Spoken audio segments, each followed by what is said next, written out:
Hi, this is Nicholas Bell with Ion Cinema, here to review The Postcard Killings, which is being released March 13th, 2020, courtesy of RLJE Films. This is the English language debut of the celebrated Bosnian director Danis Tanovic, and it is a project that has been in the making for quite some time. It's a 2010 novel by James Patterson and Liz Markland. And originally this was supposed to be something directed by Janusz Kaminski, the famed cinematographer favored by Steven Spielberg, who obviously lends Schindler's List, War Horse, amongst many other titles. Connie Nielsen, Patrick Dempsey, Dakota Fanning, they were all attached to this at one point. But what we have for our end product is a film starring Jeffrey Dean Morgan and Famke Janssen. Morgan plays Jacob Cannon, a New York police detective who learns that his daughter and son-in-law are brutally murdered in London on their honeymoon. He flies to London and usurps the investigation and finds out that they are part of a chain of serial killings where someone is killing couples throughout Europe after sending a postcard with cryptic messages on the back and then modeling the murder scenes after the pieces of art on the postcards.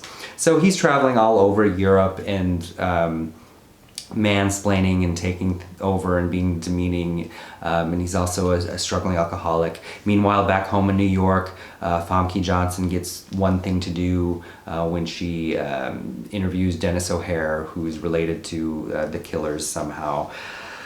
This film feels way overbaked, too many cooks in the kitchen, there's absolutely no tension, and if there's any, it feels very much like a Nordic noir, and if there's any point of comparison, it would be Thomas Alfredson's failed The Snowman from 2017. It just feels that inane and toothless, with lots of psychological posturing about why the characters are doing what they're doing. Jeffrey Dean Morgan is way over the top. He almost can't help it because the dialogue is terrible. There are so many laugh out loud moments in the screenplay. And it's really surprising because Tanovic is a celebrated director. His 2001 film No Man's Land won Best Screenplay at Cannes. I think it had a Best Foreign Language Oscar nod. He's twice won the Grand Jury Prize in Berlin for an episode in the life of an iron picker and Death in Sarajevo. So it's really shocking to see that this is kind of the end product of his English language debut. Initially it starts out on a strong note and like maybe some similarities, very superficial, to Paul Schrader's Hardcore, but it quickly devolves from there. Overall, I would give this film 0.5 out of 5 stars. Thank you. Hey, this is Eric from IonCinema.com. If you want to support us, subscribe below.